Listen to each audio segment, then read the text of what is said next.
Salut! Y a-t-il des règles à respecter pour faire un joli smartphone à encoche?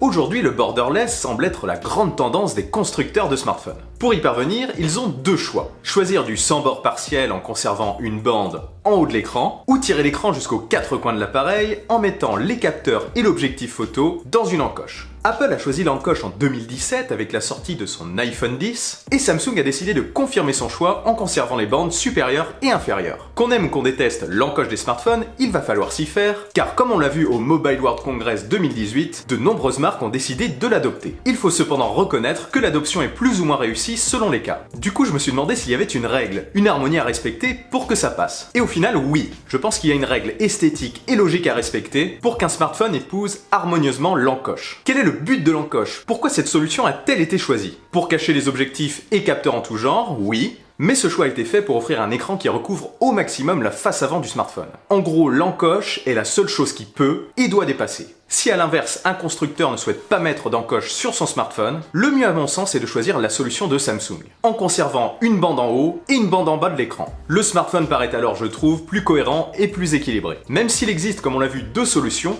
beaucoup de marques ont opté cette année pour une encoche fortement inspirée de celle de l'iPhone X. Mais attention, le piège c'est de mettre une encoche juste pour en mettre une, juste pour faire comme Apple. Ce que beaucoup de constructeurs semblent avoir fait à la va-vite et de manière plutôt bâclée. Certains ont en effet décidé de conserver une bande en bas de l'écran, et c'est là où, à mon sens, ça ne colle pas. Je trouve que ça donne un aspect étrange à l'ensemble et même un petit peu dérangeant. Si on compare plusieurs smartphones à encoche, on voit tout de suite ceux sur lesquels ça passe et ceux sur lesquels ça ne passe pas. Ça a au moins l'avantage de faire passer les encoches bien faites. Prenez par exemple la dernière fuite des prochains Huawei. Je trouve que ça ne va pas. Le smartphone serait beaucoup plus élégant avec une barre noire en haut et une barre noire en bas, ou en faisant simplement disparaître la barre inférieure. Un lecteur d'empreintes à l'avant et une encoche? Franchement, dites-moi vraiment ce que vous pensez de ce choix dans les commentaires, en respectant bien entendu les goûts de chacun. Personnellement pas fan du lecteur d'empreintes au dos, d'un point de vue esthétique, je le préfère quand même caché derrière que de voir ça en façade avec une encoche. Je pense d'ailleurs que les jours des lecteurs d'empreintes sur les smartphones sont comptés et qu'il reste le temps qu'ils optimisent leur technologie de reconnaissance faciale. Apple a choisi l'encoche en faisant tout bonnement disparaître le lecteur d'empreintes, remplacé par des capteurs de reconnaissance faciale placés justement dans l'encoche. En fait, l'encoche passe bien mieux quand l'écran recouvre les quatre coins du smartphone.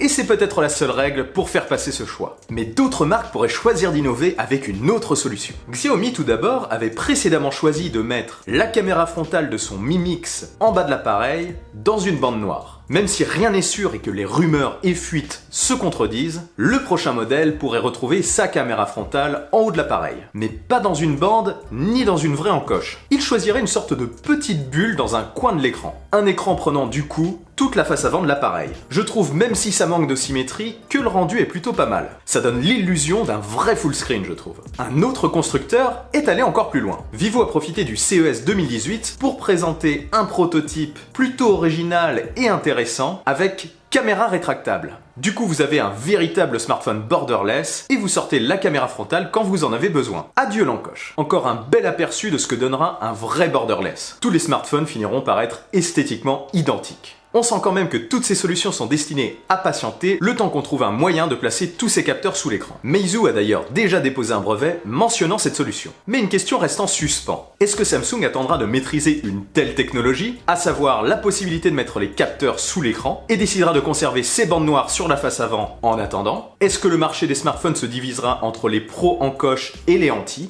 Personnellement, je pense que l'encoche va devenir la norme en attendant de pouvoir cacher tous les capteurs sous l'écran du smartphone. Ça reste cependant tentant, à mon avis, pour un constructeur de ne pas suivre les autres pour se démarquer esthétiquement. Quoi qu'il en soit, on risque de voir des choses plus ou moins réussies dans les prochains mois. De votre côté, dites-moi ce que vous pensez de tout ça dans les commentaires. Si cette vidéo vous a plu, n'oubliez pas de laisser un bon pouce en l'air et de la partager. Et si ce n'est pas encore fait, abonnez-vous à ma chaîne et suivez-moi sur les réseaux sociaux. Sur ce, on se retrouve très vite pour une nouvelle vidéo. Allez, salut!